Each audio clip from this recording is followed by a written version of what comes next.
Okay, so I've been using this wire here, purchased off of Amazon for quite a while now.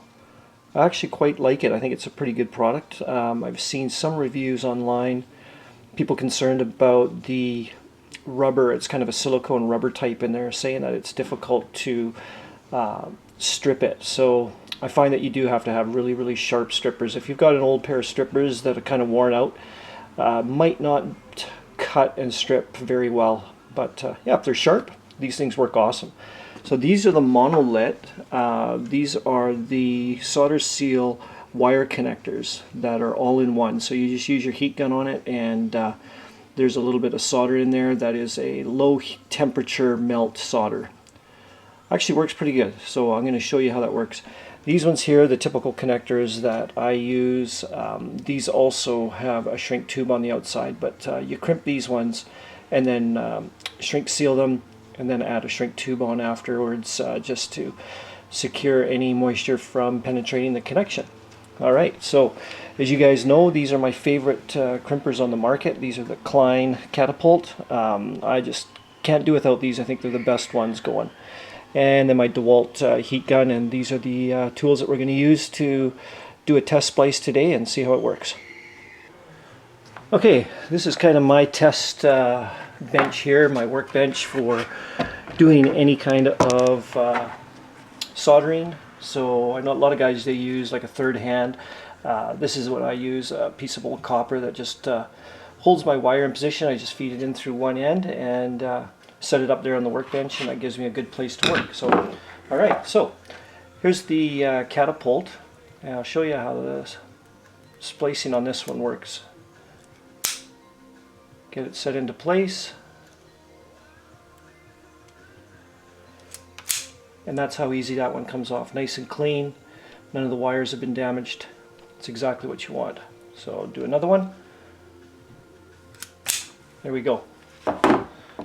Okay, we'll prepare the other side in the same fashion.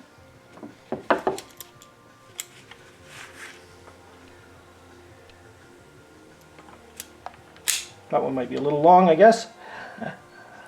Go a little bit shorter. There we go.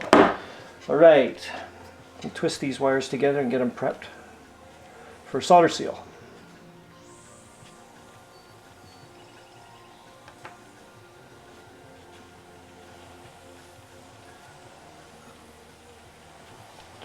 When I was a kid, I remember working with my dad one day, and he told me that if you want to do a job right and you want success, you need to have the right tools. So he said 50% of the job is having the right tools, 50% of the job is knowing how to use the right tools, and 50% of the job is having some patience. I don't know. That one confused me for a lot of years. Anyways, okay, so let's put this one in. Oh, that one's too big. Let's go with a smaller gauge. We'll go with the red one instead. Alright, set that one inside there. Black to black. You kind of do it right in the middle. Right there. That's pretty well perfect. All right, get the heat gun after it.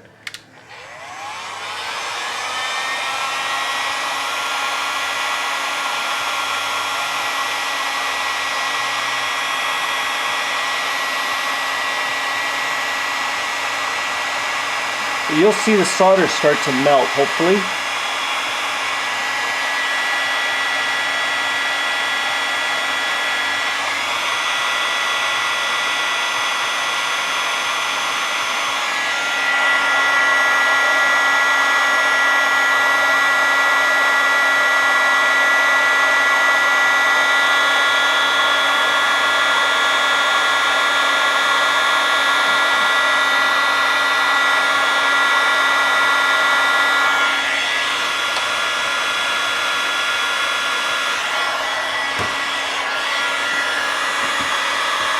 Try and get it from all angles if you can, evenly around.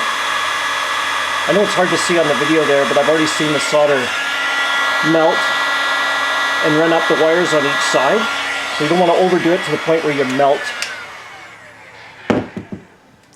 Alright, let that cool down. While that's cooling off, we'll do the second one.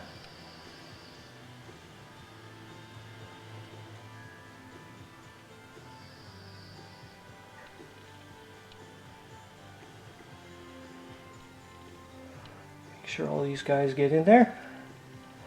Don't want any loose strands making their way out to cause a short anywhere. Okay, that's perfect right there. I like that. Keep this guy out of the way. And the heat gun again.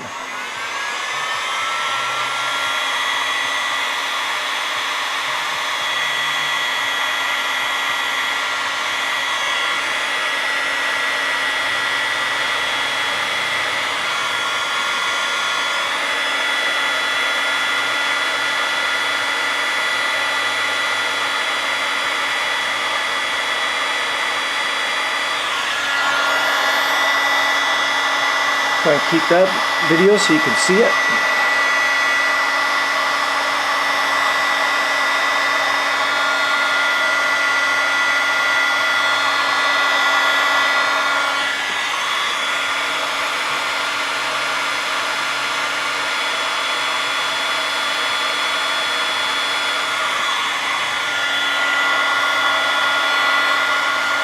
Again, you want to be careful, you don't want to overheat it because you can burn through these wires pretty quickly if you give it too much heat.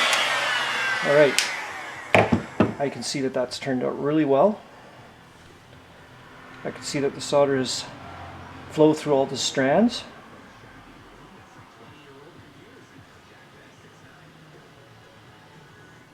Now if this was a continuous wire repair that you're doing, you'd want to put your shrink wrap on prior, but just for these test purposes I haven't done that yet, so I'll grab that and put that on now.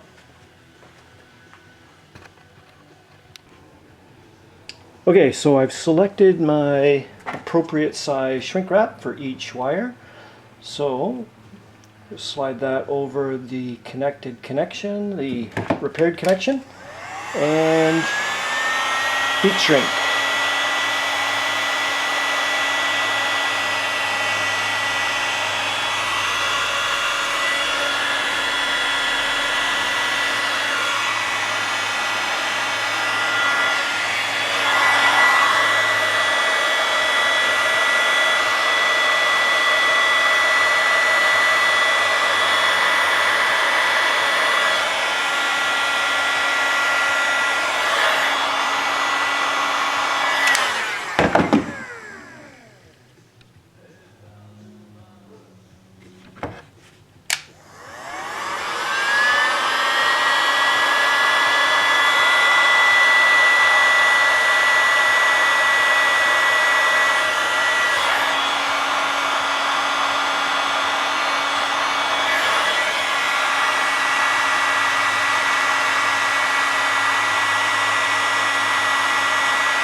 Alright, that's a great repair. Nothing wrong with that at all.